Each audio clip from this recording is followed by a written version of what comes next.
이데일리 TV뉴스 전해드립니다. 노동조합법 2, 3조 개정안, 일명 노란봉투법이 국무회의에서 의결됐다는 소식이 전해지자 로봇주의 주가가 급등했습니다. 이재명 대통령이 이날 국무회의에서 노란봉투법과 상법 개정안을 의결하면서 정책 리스크의 완충 수혜주로 로봇주가 크게 상승했습니다. 전문가에 따르면 이번 정책으로 노사 분쟁에 따른 기업 부담이 확대될 수 있다는 우려가 나온다며 고용 인력 리스크가 커지면 로봇과 자동화 수요는 불가피하게 커질 것으로 보고 또한 한국 기업들이 당면한 노동력 부족과 인건비 상승이라는 구조적 문제 속에서 노란봉투법은 로봇 산업 성장을 앞당기는 수많은 요인 중 하나에 불과하다고 설명했습니다. 다만 아직은 로봇의 투자 수익률이 노동력을 본격 대체할 정도로 높지는 않은 상황이기에 단기적인 측면에선 성장 추이를 지켜봐야 한다고 덧붙였습니다. 이번 소식에 현대모백스가 상한가를 기록했고 하이젠 RLM과 러셀도 10% 넘게 오르며 상승 마감했습니다. KT와 LG유플러스가 해킹 의혹에 따른 정부 현장 점검 소식에 약세를 보였습니다.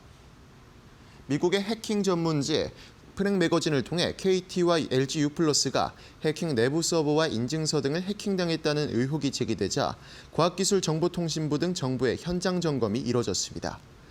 프렉 보고서에 따르면 익명의 화이트 해커 2명이 킴이라는 공격자로부터 8GB 규모의 한국 정부기관과 민간기업 유출 데이터를 확보했으며 목록에는 KT와 LG유플러스의 자료도 포함되어 있는 것으로 전해졌습니다. 다만 두 통신사는 현재까지 침해 사실을 발견되진 않았다며 정부 조사에 적극 협조하겠다고 입장을 밝혔습니다.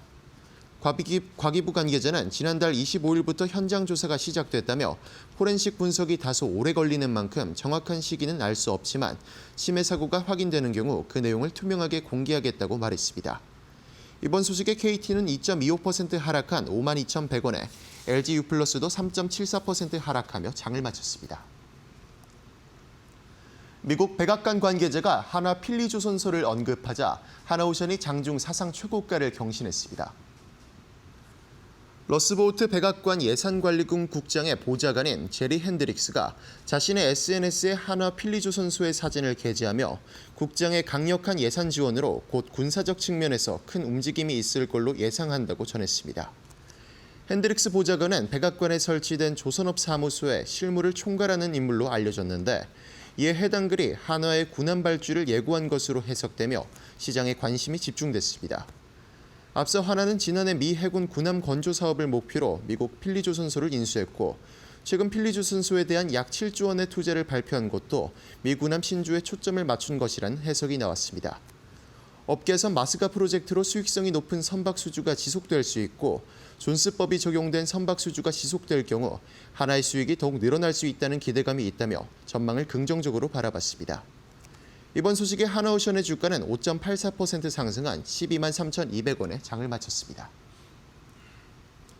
유전자 치료제 개발업체인 올릭스가 글로벌 제약사 및 화장품사와 잇따라 협력한다는 소식에 상한가를 기록했습니다. 올 초 글로벌 대형 제약사 일라이릴리와 기술 이전 계약을 체결했음이 재조명되고 향후 프랑스 화장품 업체 로레알과 탈모 관련 프로젝트도 진행할 거란 소식에 주가가 크게 상승했습니다. 지난 2월 올릭스는 일라이릴리의 지방간염 치료제와 관련해 최대 6억 3천만 달러 규모의 공동 개발 및 라이선스 계약을 맺은 것으로 전해졌습니다. 증권가에 따르면 올릭스는 4분기에 탈모 치료제 개발과 관련해 로레알과 협력할 것으로 추정되고 올릭스는 국내 바이오텍 중 빅파마와 본계약을 체결한 4개 기업 중 하나라며 앞으로 임상 결과 및 계약 공시에 따라 주가는 큰 폭으로 상승할 것이라고 전망했습니다. 이번 소식에 올릭스는 상한가인 76,400원에 장을 마쳤습니다. 지금까지 이데일리 TV뉴스 전해드렸습니다. 감사합니다.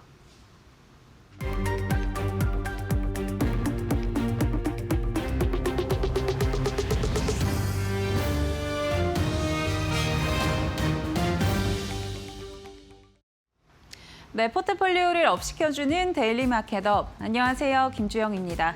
오늘 국내 증시 3거래일 만에 상승으로 마감을 했습니다. 어제 급락 이후에 반등 흐름을 보여줬는데요. 역시나 시장의 주도주였던 조선과 방산이 강했고요. 또 이 노란봉투법이 국무회의에서 통과되면서 로봇주들 다시 한번 강한 매수세가 유입이 됐습니다. 일중 흐름 통해서 좀 더 자세하게 지수 흐름 체크해 보시죠. 먼저 코스피부터 확인해 보겠습니다. 오늘 코스피 어제 급락 이후에 상승으로 출발을 했습니다. 이렇게 상승 탄력을 계속 받아갔던 코스피였는데요.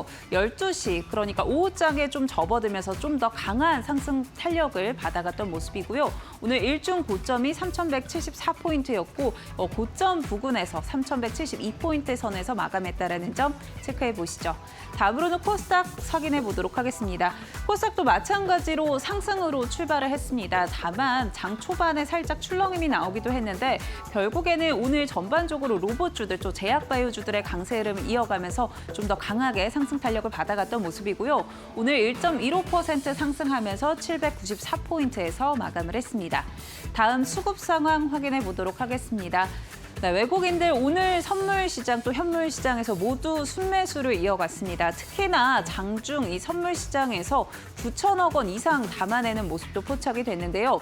코스피 먼저 체크를 해보시면요. 오늘 코스피에서는 외국인만 담아내는 모습이었습니다. 3,900억 원 이상 담아냈고요. 장 초반부터 꾸준하게 매수세가 유입됐다는 점 체크해보시면 좋을 것 같습니다. 특히나 오늘 코스피에서는 어제 급락이 있었던 이 반도체 투톱, 삼성전자와 SK하이닉스를 중심으로 매수세가 유입이 됐다는 점도 확인해 보시면 좋을 것 같고요.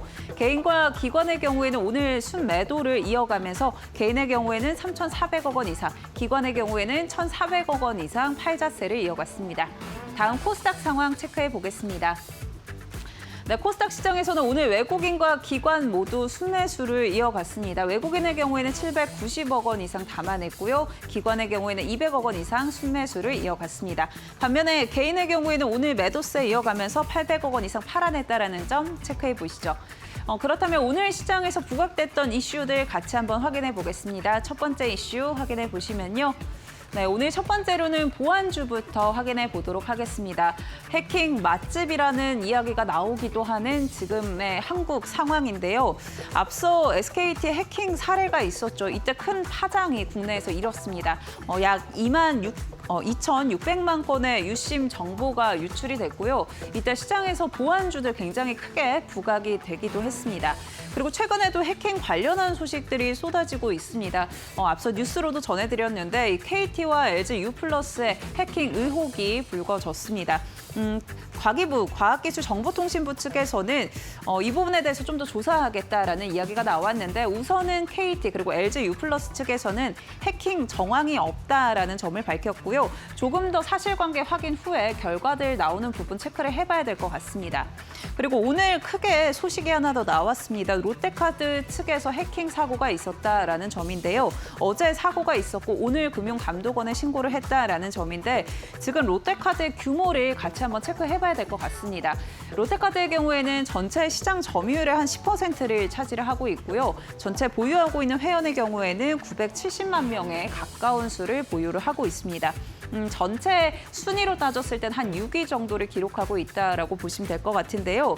지금 롯데카드에서 유출된 데이터를 살펴보면 1.7GB 정도를 추산하고 있습니다. 이게 어느 정도 규모냐라고 살펴보면 개인정보 최소로는 수십만 건, 최대로는 수백만 건의 정보가 유출됐다라고 판단을 하고 있는 상황이고요. 시장에서는 역대급 유출 사례다라고 판단을 하고 있습니다.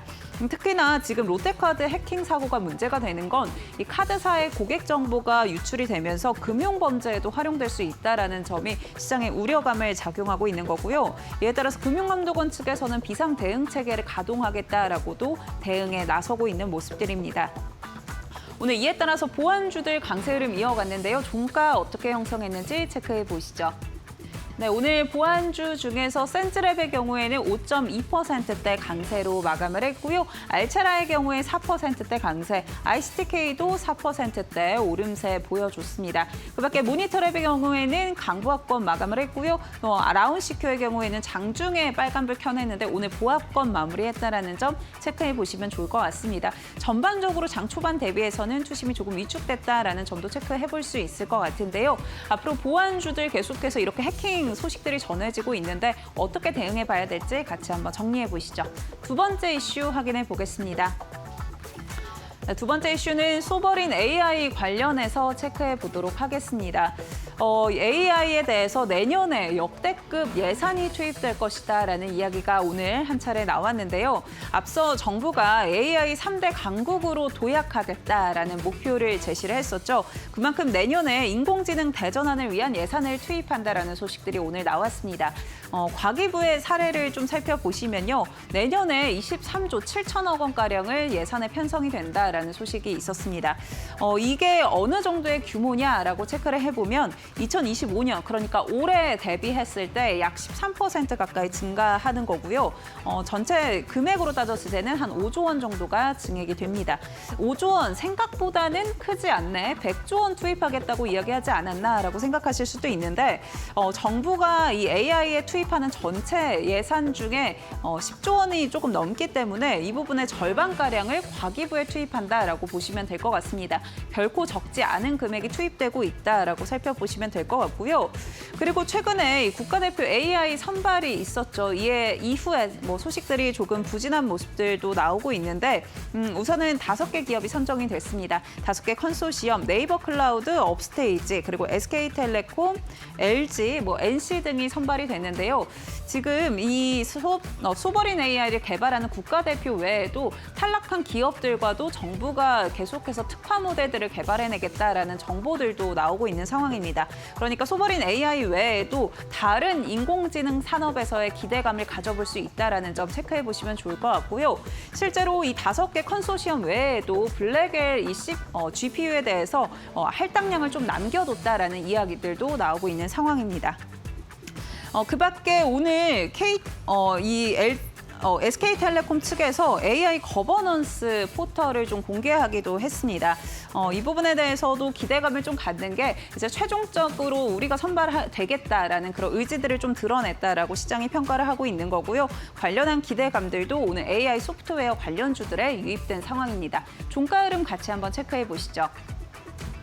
네, 오늘 네이버의 경우에는 간만에 반등 흐름 이어갔습니다. 4%대 강세 흐름으로 마감을 했고요. 솔트룩스의 경우에도 오늘 반등 흐름 들어오면서 3.8%대 강세, 폴라리스 오피스 2.6%대 강세, LG CNS도 1.5%대 빨간불 켜낸 모습입니다. 반면에 카카오의 경우에는 계속해서 카카오 그룹주들 일제히 좀 하락세를 보이고 있는데요. 아무래도 창업자 관련한 소식들이 계속해서 하방 압력을 가하고 있는 모습입니다. 오늘 전반적으로 소버린 AI 관련해서 종목 흐름 체크해봤습니다.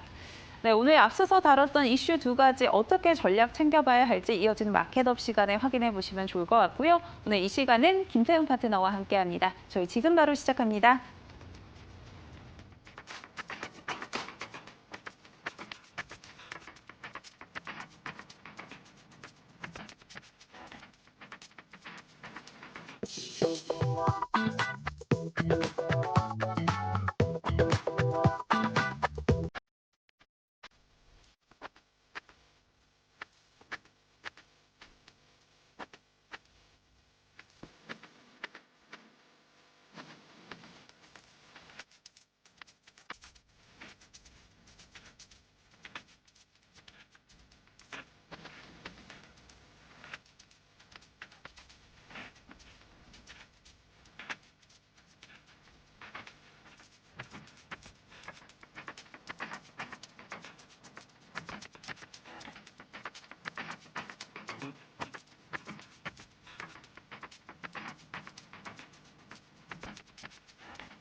네, 화요일 마켓업 본격적으로 시작하겠습니다. 오늘 이 시간은 김태훈 파트너와 함께합니다. 파트너님 안녕하세요. 네, 오늘 시장부터 진단해 보도록 하겠습니다. 어제 급락하고 난 이후에 오늘 반등 흐름이 들어온 국내 증시입니다. 특히나 외국인들의 수급이 좀 많이 들어왔다라는 점 긍정적으로 살펴볼 수 있을 것 같은데요. 어떻게 보고 계실까요? 네, 오늘이 이제 9월달 시장이 첫 시작이라 해도 과언이 아니겠죠. 그리고 이번 달 말에 이제 3분기 실적이 확정이 됩니다. 그에 따라서 실적이 좋은 종목들을 중심으로 해서 포트폴리오에 새로 이제 담고 있는 그런 모습을 볼 수 있는데요. 전반적으로 상반기 때보다는 그 상반기에서 많이 오른 종목들은 일부 차익 실현하면서도 새롭게 이 9월 정기국회가 열리면서 이런 그 정책에 의해서 수혜를 받는 종목들, 이런 종목들을 새로 담는 모습들을 볼 수가 있습니다. 그러다 보면 지금은 새로운 정부가 들어서서 그 정부의 정책이 국회에서 법으로 만들어지는 과정이기 때문에 그에 따라서 처음 수혜를 받는 종목들이 나올 수밖에 없는 그런 시장입니다. 그렇기 때문에 지금은 이 9월 그 3분기 실적이 마무리되는 이 달에 이런 9월 정기국회에 영향을 받는 앞으로 이제 9월 정기국회에 대한 여러 가지 뉴스들이 계속 나올 텐데요.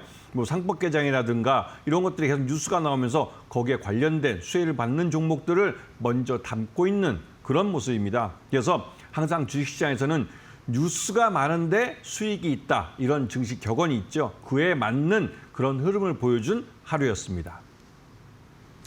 네, 9월 정기국회가 본격적으로 이어지고 있습니다. 그렇기 때문에 정책 이슈 또 이에 따른 수혜주들에 잘 집중을 해봐야 된다라는 이야기들 나오고 있는 상황이고요. 오늘 그렇다면 관련한 이슈 같이 한번 체크해 보도록 하겠습니다. 한국은 해킹 맛집, 통신, 금융 동시 뚫렸다.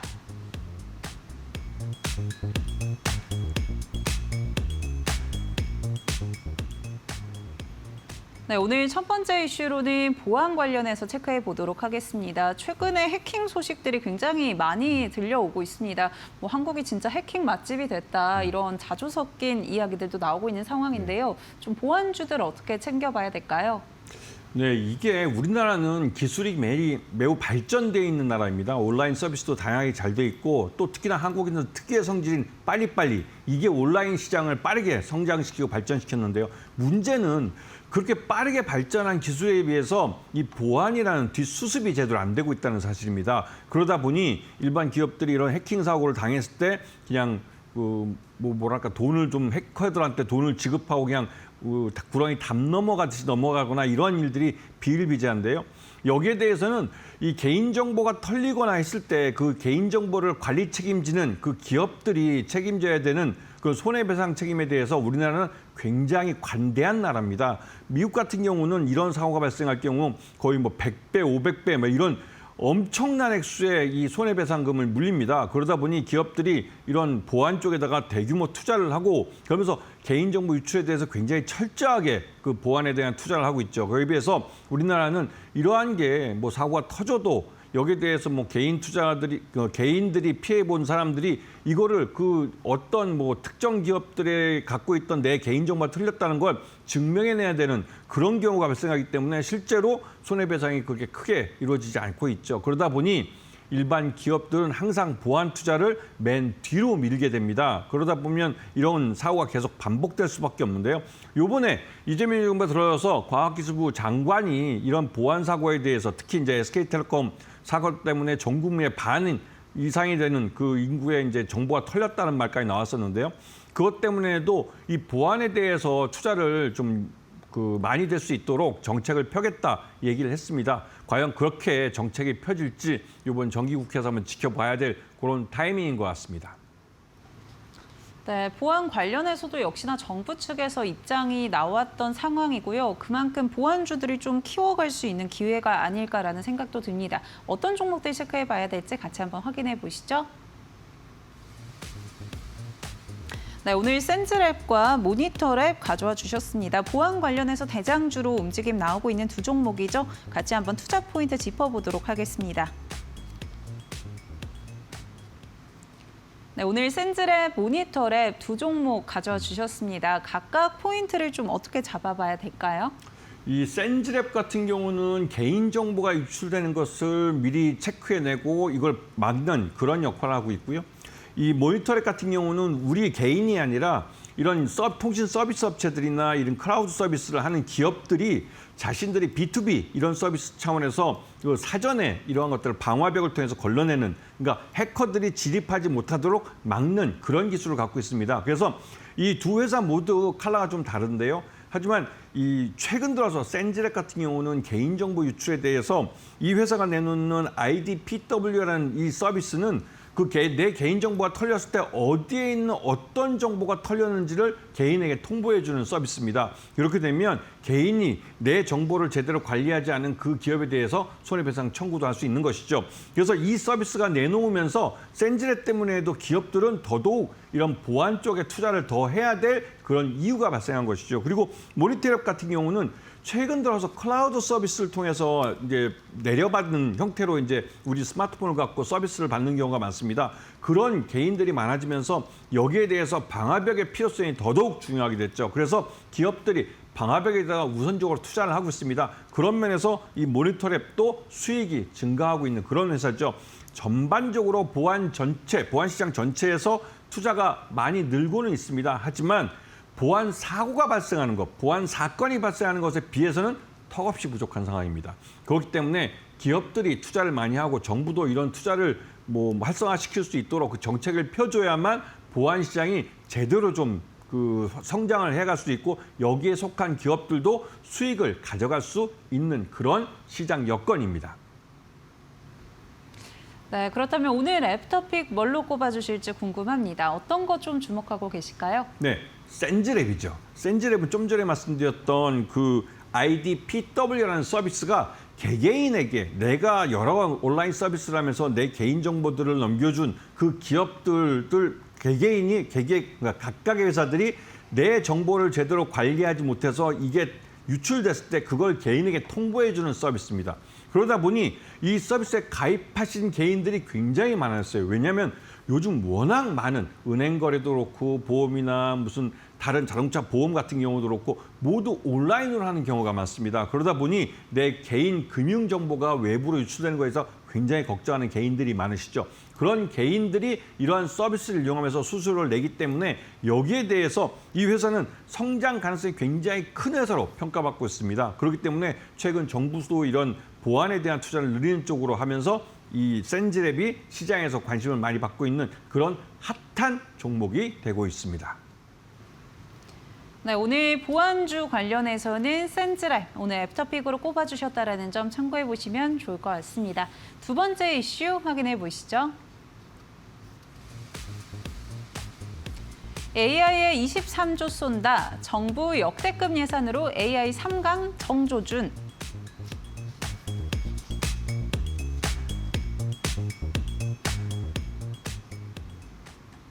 네, 정부가 예산안을 투입한다라는 소식들 오늘 상당 부분 많이 나왔습니다. 특히나 AI 관련한 소식들이 좀 쏟아져 나온 것 같은데요.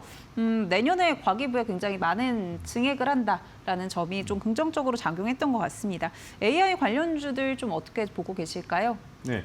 연초에 생각해 보시면 이제 트럼프 정부가 들어서 이 AI 인프라 투자를 대규모로 하겠다고 해서 5천억 달러 투자한다 이렇게 해서 말 그대로 천문학적인 숫자를 쏟아붓는다는 뉴스들이 엄청나게 쏟아져 나왔습니다. 그러면서 AI 관련된 종목들도 대거 급등을 했죠. 상반기에는 이러한 정책도 만들어지기 전에 이런 기대감 때문에 많이 올랐습니다. 그리고 정신을 차리고 나니까 이제 차익 실현 매물이 나오기 시작했죠. 그래서 6월 달 이후로 지금 8월 달까지 한 2달여 동안 줄기차게 하락을 했습니다. 그래서 상반기 때 많이 올랐던 이 인공지능 AI 관련주들이 2달여 동안 하락을 해서 그런지 굉장히 좀 싸 보입니다. 그리고 이번에 정기국회를 통해서 이러한 예산 집행이나 이런 것들에 대해서 이제 정부 정책이 구체화되고 있고요.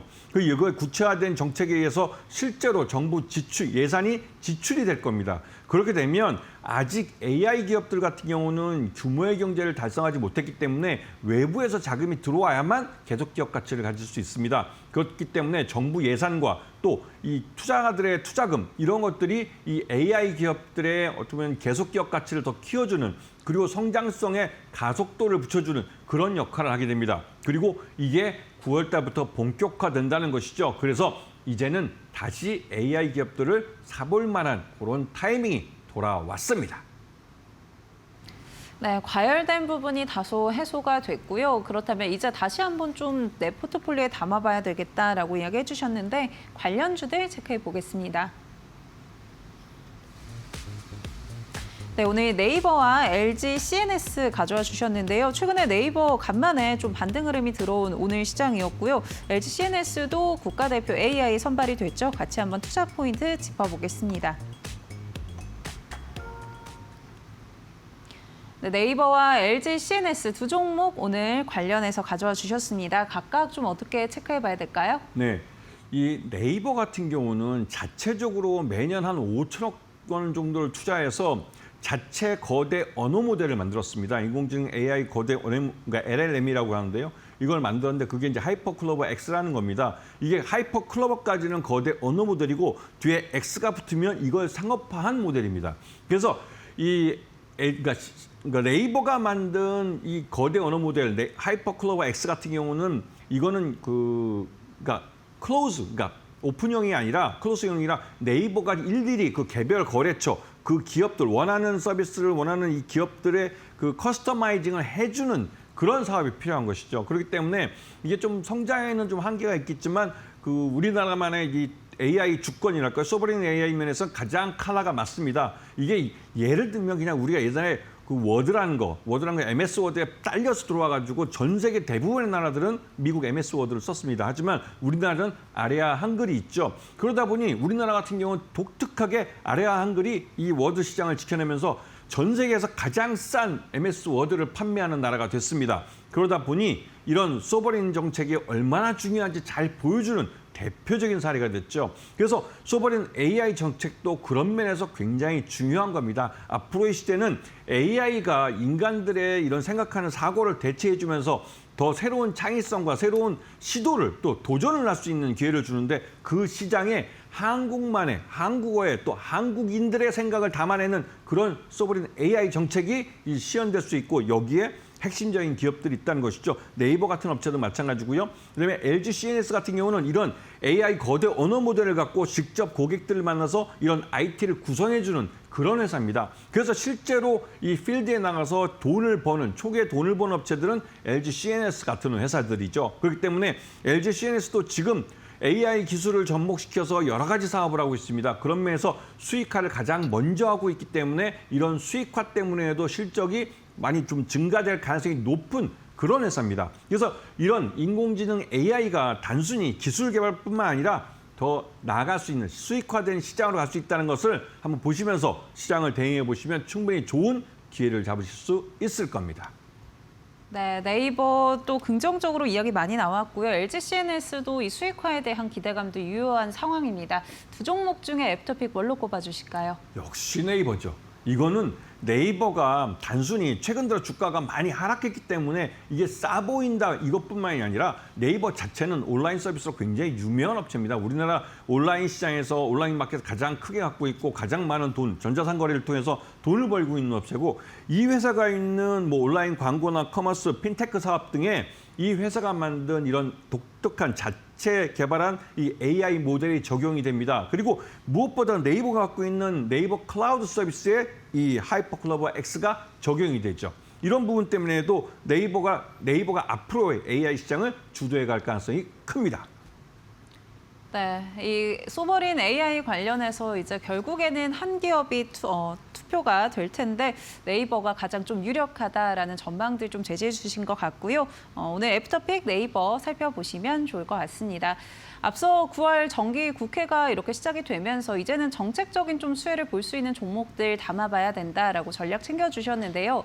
나는 이렇게 정책적인 모멘텀 받아갈 수 있는 종목들 혼자 대응하기는 좀 어렵다 하시는 분들은요. 김태훈 파트너와 함께 무료 공부방에서 함께 하시면 될 것 같습니다. 지금 좌측 하단에 QR코드 보이시죠? 스마트폰 기본 카메라 키셔서 가까이 대시면 링크가 하나 뜨고요. 이 링크 통해서 무료 공부방 바로 입장하시면 됩니다.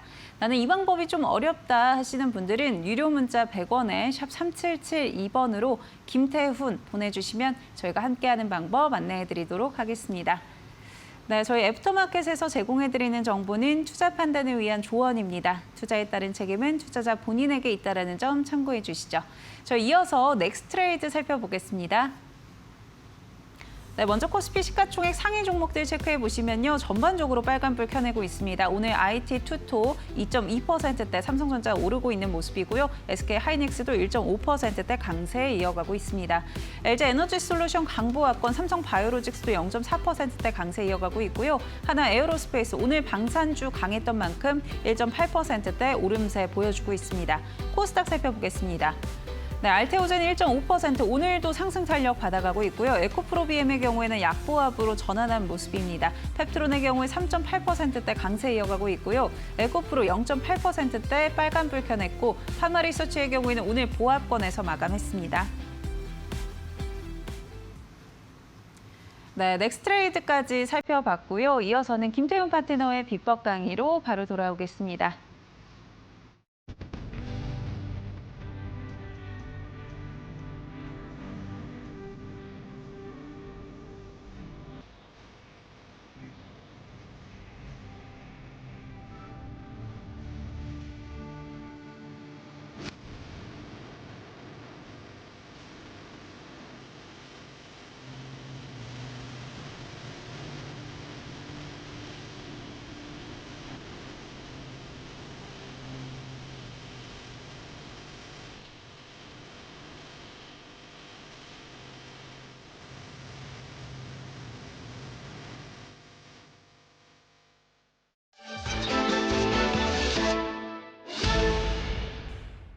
정무위원회는 2일 국회에서 금융위원장 인사청문회를 개최했으나 전날 진행된 당정협의회에서 금융위 해체 논의가 있었다는 소식에 여야가 충돌하며 정회를 선포했습니다. 금융위원장 인사청문을 앞두고 바로 전날 금융위원회 해체안을 논의했다고 하니 도저히 이해할 수가 없다. 이억원 금융위원장 후보가 사실 근무를 철거하기 위해서 그냥 철거 반장으로 오신 겁니까? 금융위 분리 관련해서 어제 논의를 했었는데요. 핵심은 안을 가지고 어제 논의를 했던 거지 결정 단계는 아니었습니다. 일단 지금 기획 아니니까 아마도 이제 정부 측에서 저희 여당과 야당 의원님들 대상으로 설명드리고 설득하고 하는 절차가 있지 않을까 이렇게 생각하고 있습니다. 타조직의 흡수 편입될 조직의 수장에 대해서 인사청문회를 하는 게 과연 의미가 있는 것인지, 그래서 이 진위를 명확하게 확인한 이후에 저는 청문회를 진행해야 되는 게 아닌가, 대통령실을 통해서 명확하게 확인한 이후에 청문회 여부를 좀 결정해 주시면 좋겠습니다. 이 부분에 대해서 분명히 정부가 야당 의원님들에 대한 의견도 들으려고 하겠죠. 그런 맥락에서 지금 우리가 아무것도 정해지지 않은 상황에서 그냥 이게 문제가 있다 그래가지고선 그게 확실해야만 뭐 인사청문회를 진행한다 이런 건 좀 과격한 것 같고. 그러면 25일에 금융위 해체안을 본회의에서 표결하면 저분 지금 열흘 근무시키려고 저희가 인사청문회를 하는 건가요? 정확한 내용을 좀 알려주시면 오늘 인사청문회를 하는 것이 의미가 있는 건지. 금융위 해체가 아닙니다. 조직 개편에 관한 그런 대통령께 보고되기 전에 전의 그런 내용들입니다. 금융위원장은 그대로 존치하는 거고 금융위원회도 존치하지만 조직 개편의 폭과 정도가 어느 정도 되느냐라는 것은 뭐 충분히 이슈가 될 수 있다고 봐요. 25일 본회의 처리하겠다고 민주당에서 발표가 있었기 때문에 그 부분도 확인을 해 주셔야 될 부분이기 때문에 그런 겁니다. 자, 잠깐 여야 협의를 해서 잠깐 정회했다가 추후 속개하겠습니다. 정회를 선포합니다.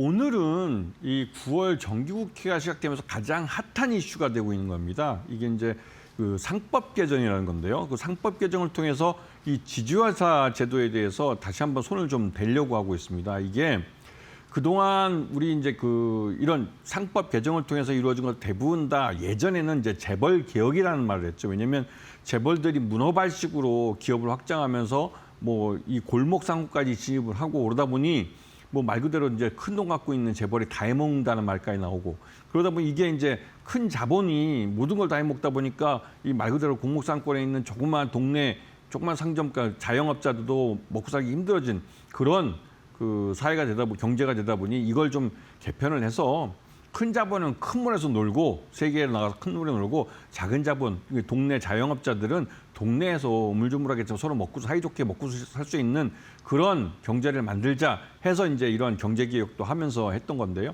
근데 이 지주회사 제도는 그러면서 이제 재벌 오너 일가가 경영권에 대해서 투명하게 해서 이제 그 경영 책임에 대해서 확실하게 물겠다 한 거죠. 왜냐하면 IMF 때 30대 재벌 중에 17개가 자빠졌습니다. 거의 2, 3년 만에 자빠졌고 그들이 지금 부채가 어마어마했습니다. 그걸 정리하느라고 그다음 김대중 정부가 5년 동안 내내 뭐 부채 정리하느라고 공적 자금 쏟아붓고 별의별 짓을 다 했는데요. 결국은 한 10여 년이 넘도록 아직도 IMF 때 구제금융 신청해서 이제 줬던 이런 그 공적 자금들이 아직도 회수가 안 되는 것들이 있습니다. 대표적으로 뭐 하나오션 같은 경우도 마찬가지고요. 그때 대우조선해양을 인수해서 지금 그걸 아직 이제 해소하지 못하고 있는 시점이죠. 그러다 보니 이 지주회사 제도의 개편은 이 경영 투명성뿐만 아니라 기업의 가치를 끌어올리는 것과도 연결이 됩니다. 그렇기 때문에 이런 부분을 잘 보시면서 이번에 상법 개정 관련해서 다양하게 이 지주회사의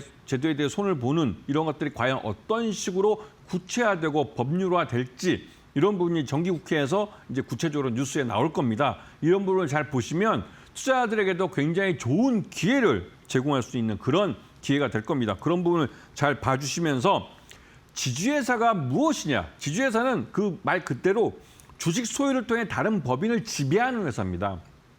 그렇게 하면 이 지주회사 하나만 경영권을 잡게 되면 그룹 전체의 기업 계열사가 100개가 되든 200개가 되든 오너 일가가 확실하게 경영을 잡을 수가 있는 것이죠. 하지만 이렇게 되면 그 경영 책임 또한 바로 물을 수가 있습니다. 오너 일가가 지배하고 있는 지주회사 밑에 계열사들이 경영사고를 쳤을 때 그 경영사고 친 것에 대해서 이사회 일원으로서 이 지주회사 임원들이 파견되거나 했으면 거기에 대해 책임을 물을 수가 있는 것이죠.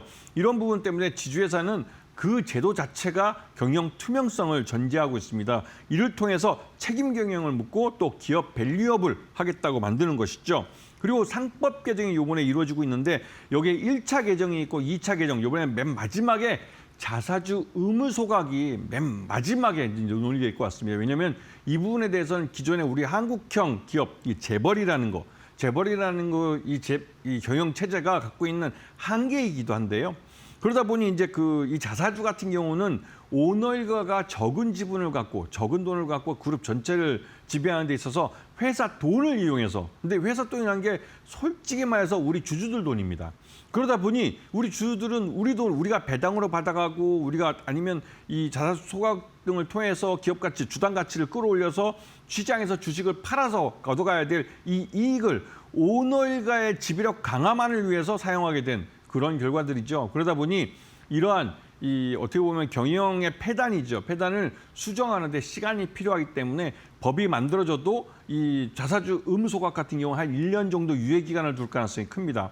그리고 앞에서 말씀드렸던 가장 대표적인 게 이 상법 개정을 통해서 이사의 책임 부분을 확대한 것이죠. 옛날에는 회사에 대해서는 책임을 졌지만 이제는 주주들에 대해서도 책임을 져야 되기 때문에 회장이 오너 일가가 말 그대로 나에게 유리한 어떠한 경영을 하겠다. 그런데 소액주주에게 불리하다. 이럴 때 여기에 대해서 그러니까 이사들이 거부할 수가 있는 것이죠. 그렇게 되면서 기업 가치가 말 그대로 온전하게 일반 소액주주에까지도 확장이 될 수 있는 그런 기회를 갖게 되는 겁니다. 이게 바로 코스피 5,000피로 가는 그런 길이기도 하고 주가 상승을 담보하고 있는 그런 개혁이기도 하죠. 자, 그러면서 여기에 유망테마주로 이 지주회사는 대표적으로 삼성물산, 현대모비스, 한화 등을 볼 수 있는데 이 중에서 지주회사는 딱 한 회사입니다. 한화밖에 없죠. 한화는 이미 지주회사 체제를 만들었습니다.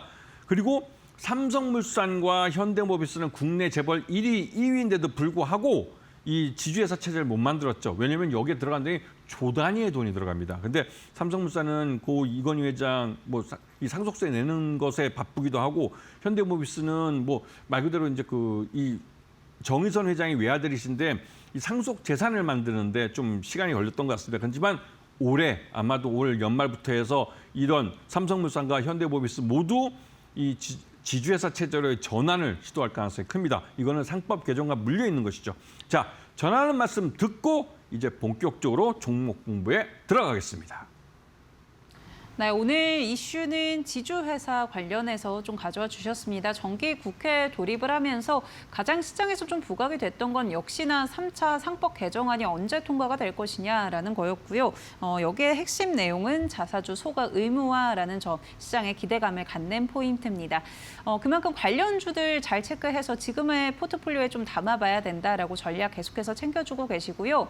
관련해서 나는 김태훈 파트너와 함께 시장 대응해 나가고 싶다 하시는 분들, 지금 좌측 하단에 보이는 QR코드 통해서 무료 공부방 바로 입장하시면 됩니다. 스마트폰 기본 카메라 켜셔서 가까이 대시면요, 링크가 하나 뜨고요. 이 링크 꾹 눌러주시면 무료 공부방으로 바로 입장 가능합니다.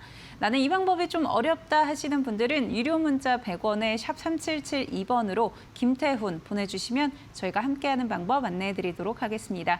저희 오늘 관련한 내용과 함께 또 공략주들 준비해 주셨는데요. 지금 바로 확인해 보시죠. 네, 첫 번째 종목은 삼성입니다. 삼성물산인데 삼성물산 주가를 보시게 되면 지난 4월 말부터 해서 조기 대선 시즌 때 슬금슬금 올라왔습니다. 이게 대선 공약 때문에 그런 건데요. 대선 공약에서 상법 개정이나 지주회사 제도에 대한 이런 개정, 이런 부분들이 얘기가 나오면서 그런 부분에 대한 기대감이 주가에 반영이 된 겁니다. 그리고 이제 9월 정기국회에서 또 이게 법적으로 완전히 이제 제도화되는 것이죠. 그렇기 때문에 이 현재 보시게 되면 차트가 좀 그 기대감만으로 올랐다가 지금 흘러내렸다가 다시 또 올라가는 모습을 보여주고 있습니다. 삼성물산은 아직까지 삼성그룹의 정점에 있는 회사이긴 하지만 지주회사가 아닙니다. 그렇기 때문에 지주회사로 전환되기 위해서는 여러 가지 이 회사에 딸려 있는 삼성 전자와 삼성생명을 중심으로 하는 이 순환출자 구조를 깨야 됩니다. 해소해야 되고, 그리고 또 이번에 생명보험업법이 바뀌면서 삼성생명이 갖고 있는 삼성전자 지분을 3% 이상 초과되는 부분을 지금 시장에 매각을 해야 될 그런 상황에 놓여 있습니다. 어쩔 수 없이 삼성물산이 지주회사 체제에 변화에 들어갈 수밖에 없는 것이죠. 그렇게 해서 이번에 시도탄이 올랐습니다. 삼성물산의 자회사인 삼성바이오로직스의 인적 분할을 실시했습니다. 그러면서 삼성바이오로직스는 공장, 전기만 들어가면 바이오시밀러 쏟아져 나오는 공장과 바이오에피스라는 그 바이오 공장에서 돌아간 생산할 약을, 복제약, 제너릭을 만들어내는 그 바이오에피스가 분리가 되는 것이죠. 그래서 실제로 가치를 따져본다면 바이오에피스가 더 많아질 가능성이 큽니다. 지금은 이 공장 자체가 분기에 거의 1조 원 넘는 매출을 하고 있죠. 바이오시밀러가. 그러니까 삼성바이오로직스가. 그렇기 때문에 지금은 에피스가 작은 규모지만 향후에는 이 에피스가 받는 이 KFDA나 FDA에서 이런 신약 승인을 받거나 생산할 수 있는 제너릭 승인을 받는 그 약품들이 많아지면 많을수록 바이오 에피스의 가치가 올라가게 됩니다. 그렇게 하면 삼성물산의 가치도 올라가겠죠. 이러한 것들을 이용해서 삼성물산이 삼성그룹 전체의 확실한 최대주주가 되기 위한 지주회사 체제로 전환되는 그런 작업이 이루어지고 있습니다. 이런 부분을 잘 보시면서 삼성물산에 대해 접근하시면 충분히 좋은 기회를 잡을 수 있는데, 매수가는 17만 원, 목표가는 26만 원, 손절가는 16만 원을 제시해 드리겠습니다. 자, 두 번째 종목은 현대모비스입니다. 이게 우리나라 재계순위 2위죠. 현대자동차 그룹의 핵심적인 회사이고 가장 지배구조 상위에 있는 회사입니다. 지금 보시면 알겠지만 비슷한 패턴을 그리고 있습니다. 왜냐하면 똑같은 시기에 이 조기 대선 때문에도 대선 공약에 대해서 여러 가지 이런 똑같은 제도의 어떤 영향을 받는 종목들이 그렇습니다. 그래서 이 종목도 지금 올라갔다가 약간 조정받고 지금 새로 다시 올라가기 시작하는 그런 모습을 그리고 있죠. 그리고 실제로 이 현대모비스 같은 경우는 이 현대차그룹의 지배구조 개편을 위해서 보스턴 다이내믹스라는 현대차의 로봇 계열사입니다. 이거를 이제 인수한 지 5년 차가 되면서 이게 그 매각을 한 일본 그 소프트뱅크 쪽하고 이 이명 계약 그 뭐냐면 5년이 그러니까 매각을 하고 5년 이내에 이걸 상장을 못 시킬 경우에는 소프트뱅크가 갖고 있는 20% 지분을 시장 가치로 사줘야 된다. 그런데 그 시장 가치로 사주는 20%가 시장 내의 가치가 몇 조 원입니다. 그렇기 때문에 현대차 입장에서는 보스턴 다이내믹스를 연말에 미국 증시에 상장시킬 가능성이 크죠.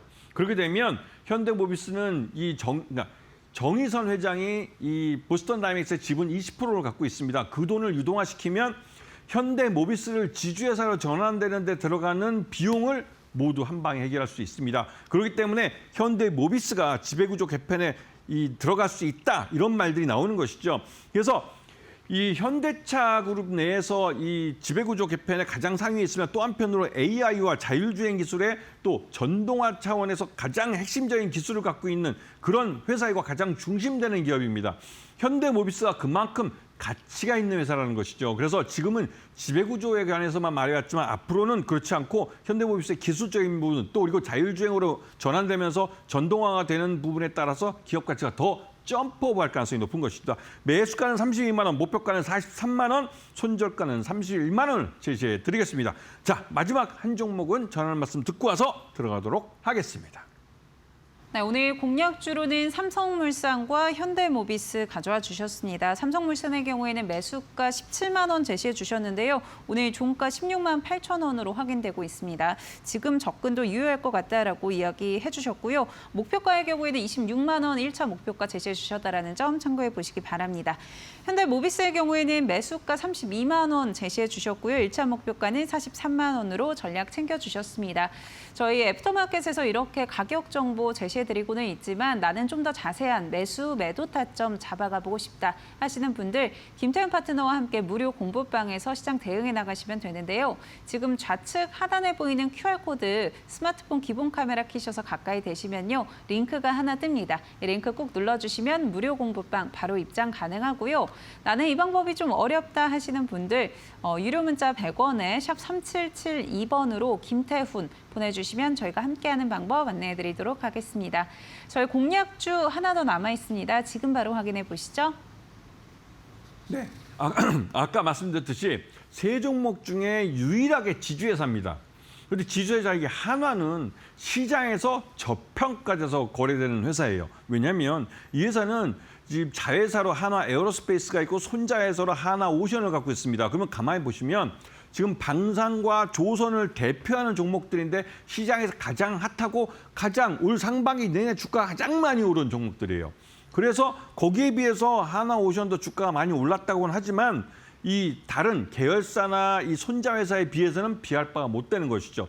중간에 김승현 회장이 보유하고 있는 지분의 50%를 아들 삼형제에게 증여를 했습니다. 이게 한화 에어로스페이스의 그 유상증자에 대해서 시장 내에 좀 오해를 풀기 위해서 오너가 이 자식들에게 이 증여를 먼저 해준 것이죠. 그러면서 여기서 발생하는 것은 구도가 모두 완성됐는데 완성됐는데 이 실제로 한화그룹이 제대로 재평가되기 위해서는 이 경영권 승계에 따라서 이 삼형제에게 계열 분리되는 것에 대한 불확실성이 해결이 됩니다.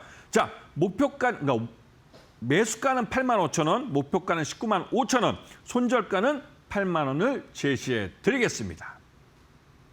네, 오늘 마지막 공략주는 한화로 짚어주셨습니다. 매수가 8만 5천 원 제시해 주셨고요. 1차 목표가 19만 5천 원 이야기해 주셨다는 점 참고해 보시기 바랍니다. 나는 앞서 이렇게 한화, 또 현대모비스, 삼성물산 같은 종목들 좀 더 김태훈 파트너와 함께 시장 대응 함께하고 싶다 하시는 분들은요. 무료 공부방에서 가능하고요. 좌측 하단에 보이는 QR코드 스마트폰 기본 카메라 키셔서 가까이 대시면 링크가 하나 뜹니다. 네, 링크 꼭 눌러주시면 무료 공부방 바로 입장 가능하고요. 나는 이 방법이 좀 어렵다 하시는 분들은 유료 문자 100원에 샵 3772번으로 김태훈 보내주시면 저희가 무료 공부방 입장하는 방법 안내해드리도록 하겠습니다. 네, 오늘 도움 말씀 주신 김태훈 파트너와는 여기서 인사드리도록 하겠습니다. 파트너님 고맙습니다. 네, 저희 애프터마켓 준비한 순서 여기까지고요. 저희는 내일 4시에 여러 가지 투자 소식들 또 담아서 돌아오도록 하겠습니다. 함께해 주신 여러분 고맙습니다.